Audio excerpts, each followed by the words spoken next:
Fala galera, tudo bem? O assunto de hoje por aqui é a Champions, começou a fase de grupos, então são vários os jogos aí que a gente pode falar. Deixa aqui nos comentários quais jogos ou de quais jogos vocês querem análises mais detalhadas pra gente usar o campinho pra falar ao longo dessa semana, até porque, claro, são muitos os jogos legais, interessantes, que chamam a atenção nessa primeira rodada. Vou começar pelo jogo que talvez fosse o mais pesado da rodada da terça-feira, o duelo entre PSG e Manchester United, que terminou com vitória do Manchester United. Importante resultado num grupo difícil, num grupo de três times brigando por essas duas vagas, pelo menos em tese, né? Três times que têm capacidade para ir longe, três times que são fortes, PSG, Manchester United e Leipzig, e o United vencendo o PSG, jogando fora de casa, ou seja, é um resultado bem importante em termos aí de disputa de pontos e disputa de classificação, olhando para a sequência. Vamos falar sobre alguns aspectos táticos do jogo, conta aí com a inscrição de você, clica aqui embaixo se você ainda não se inscreveu, ativa o sininho da notificação, deixa a curtida no vídeo, deixa o seu comentário também. O que você achou sobre o jogo? Eu particularmente achei um jogo abaixo das expectativas. Isso é interessante ou é maluco, é curioso, pelo seguinte, foi um jogo muito aberto. Então não é que o jogo tenha sido parado, aquele jogo... eu achei o jogo longo, no sentido de esteve aquém das expectativas em termos táticos, em termos de aspectos legais pra gente abordar aqui também, mas nem por isso foi um jogo sem chances. Pelo contrário, os dois goleiros foram dois dos melhores em campo, né? O De Gea fez várias defesas importantes, o Keylor Navas também foi bem importante ao longo da partida. Então sim, os goleiros trabalharam, o jogo poderia ter ido para qualquer lado no sentido de placar. E aqui a gente pode falar sobre alguns dos destaques do ponto de vista tático, do ponto de vista individual, técnico também. Sei que com certeza vocês vão falar bastante de Neymar aí embaixo. Acho que o início do jogo do Neymar tinha sido bom, como o início de jogo do PSG, depois foi murchando um pouco, acabou sendo uma atuação bem abaixo realmente do que a gente espera, mas eu acho que o ponto principal nem é o Neymar abaixo. O ponto principal para mim é a limitação que o PSG apresentou para dar suporte ao seu ataque. Então foi um PSG extremamente pobre. Talvez a mensagem desse jogo seja, além de um jogo aberto, com os dois goleiros trabalhando como eu citei, mas de como o PSG foi vulnerável e esteve frágil defensivamente o tempo inteiro e muito pobre na construção das jogadas e no suporte ao seu ataque. E é claro, não estou falando que o United não tem méritos nisso, pelo contrário, tem alguns, e aí a gente fala taticamente também sobre alguns deles, porque eu acho que passa pelo plano inicial do jogo.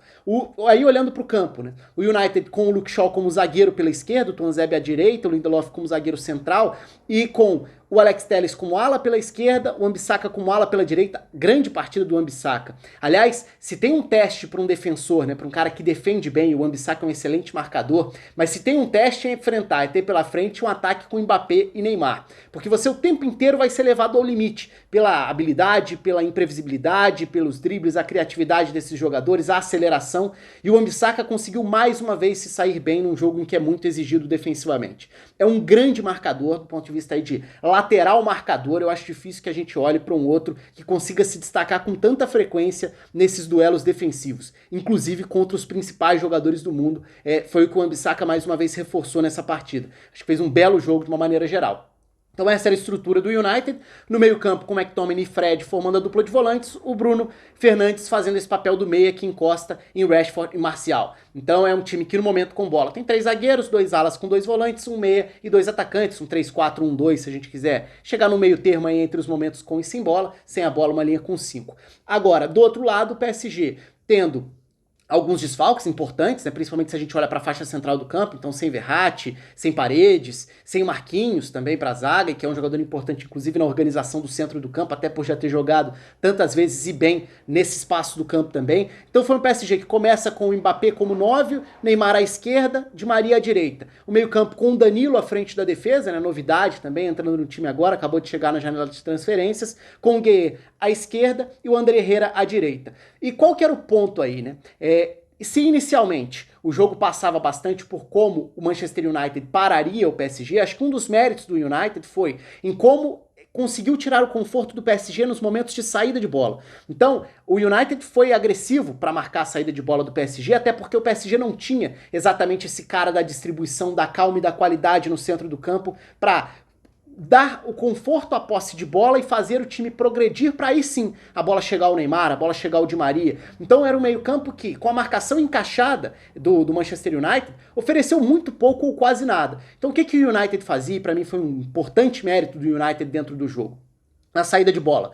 Marcial fazendo a marcação em cima do Diallo, Rashford fazendo a marcação em cima do Kimpembe, o Bruno Fernandes fazendo a marcação em cima do Danilo, que era o Danilo Pereira, esse jogador que volta para iniciar a saída entre os zagueiros, como esse primeiro volante. Aí os dois meio-campistas acabam batendo com os meio-campistas, né? Então, Gueye e Ander Herrera acabam batendo de frente com McTominay e Fred, e os alas do United se alternavam no momento de quem subia para pressionar a saída pelo lado da bola. Então, Alex Telles subindo para pressionar o momento em que a saída se dá pela direita com Florenzi, o mesmo do outro lado, o Wan-Bissaka eventualmente subindo para cercar esse lado com a saída do Kurzawa. Então, essa era a estrutura do United para ser agressivo sem a bola no momento de saída do PSG. E isso conseguiu tirar do PSG aquela tranquilidade para avançar com a bola da defesa para o ataque e fazer a bola chegar aos seus jogadores mais perigosos. Ainda assim, no início do jogo, o PSG consegue ter um Neymar muito participativo para conseguir distribuir o jogo, para conseguir gerar problemas e um mérito. Aí tem um ponto positivo e um ponto negativo para cada um dos lados, né?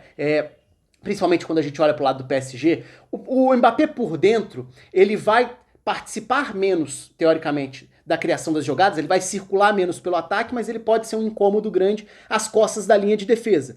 O United conseguiu, em boa parte do jogo, lidar bem com isso, conseguiu controlar essa profundidade, controlar esses ataques que são muito difíceis de parar às costas da linha de defesa. Então, essa ideia da linha com 5 para o Manchester United funcionou até determinado momento do jogo. Agora, pro PSG também fez falta não só um meio-campista que desse um suporte a mais para dar qualidade com a bola, mas também alguém que pudesse jogar centralizado para liberar o Mbappé para essa circulação maior pelo campo, para ir quebrar a marcação, para tentar confundir um pouco isso, tabelar e se movimentar, trocar posição com o Neymar também. Então foi um jogo em que, sim, o PSG chega a criar situações, mas do outro lado o United também incomodava muito a cada recuperação de bola. E aí entra um mérito importante do Bruno Fernandes, fazendo uma partida muito boa, mais uma vez com e sem a bola, incansável na atitude, na forma de buscar jogo, de dar opções na saída da defesa para o ataque, e o lado esquerdo aos poucos foi se mostrando no primeiro tempo um lado importante, porque o Bruno Fernandes caía por ali e o Alex Telles se apresentando por ali é um jogador que tem uma qualidade de cruzamento muito boa, então mesmo que não seja para superar os adversários na base da arrancada da tabela rápida, se ele chega numa área do campo em que ele pode fazer o cruzamento para a área ou até mesmo numa bola parada, esse tipo de bola vai levar perigo. Então o Manchester United incomoda diante de uma zaga muito insegura. O Diallo teve muitos problemas na marcação, embora tenha tido duas intervenções bem importantes, uma delas já até na reta final do jogo, evitando uma finalização do Marcial, a outra foi no primeiro tempo, mas muito inseguro, muito facilmente batido. Então o United, que não precisava, diante desse cenário, ter que trabalhar tanto a bola, ele tirava o conforto da saída de bola do PSG para não deixar o PSG chegar calmamente ao ataque. E, por outro lado, não precisava ter paciência para trabalhar a sua posse de bola, porque, em tese, a responsabilidade disso estava do outro lado, com o PSG. Então, cabia ao Manchester United ter saídas mais rápidas e, de forma mais direta, acionar Marcial e Rashford para gerar perigo assim. Diante de uma zaga bem instável e insegura, como foi a do PSG, o United levou perigo, criou chances. Então, foi sim um jogo bem aberto. E aí, no segundo tempo, o que muda? Muda que a entrada do Moise Kean dá ao Mbappé justamente essa liberdade para virar um atacante pelo lado. E aos poucos o PSG começa a tentar encurralar. Foi o momento do jogo em que o PSG consegue empurrar de vez para trás o Manchester United, porque abre mão de um dos volantes, passa a ter Danilo e Ander Herrera fazendo a saída próximos dos zagueiros, já não encaixa essa marcação no campo de ataque e o PSG passa a ter o ponta de cada lado e muitas vezes o próprio Moise Kean abrindo para receber em profundidade, ou pelo menos para dar essa opção da entrada em diagonal. Então era o Moise Kean, Di Maria, o Neymar, o Mbappé. Agora o PSG tinha como incomodar mais e empurrar mais essa linha de defesa para trás do Manchester United, até porque Florenzi e Kurzawa passam a jogar mais, numa altura maior do campo. Então vai virando um jogo, ainda que muito na dependência do Neymar ser esse articulador, vai virando um jogo em que o PSG aí sim ocupa o campo de ataque, passa a ter um período em que domina o jogo. Mas aí tem méritos pro Solskjaer também, porque quando ele reage fazendo a substituição, por exemplo, tirando o Alex Telles, voltando a uma linha com 4, colocando o Pogba, ele volta a ter uma resposta, ou pelo menos volta a ter saída para incomodar nos contra-ataques. Porque agora o Bruno Fernandes, que muitas vezes já ajudava a fechar o lado da marcação,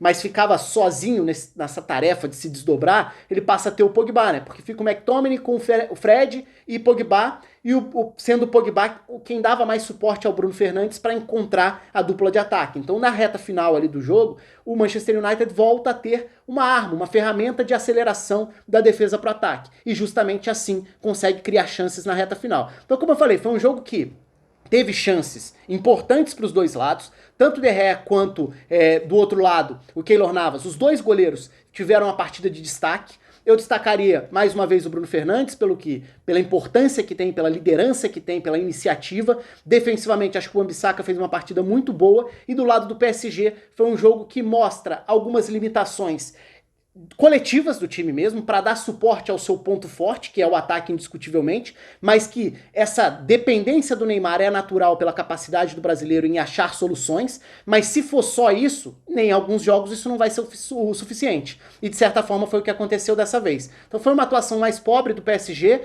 É importante lembrar, claro, dos desfalques, mas acho que tem alguns aspectos que envolvem profundidade de elenco e também, pelo menos, como um alerta. É claro que é só uma primeira rodada de Champions, esse é um grupo muito bom.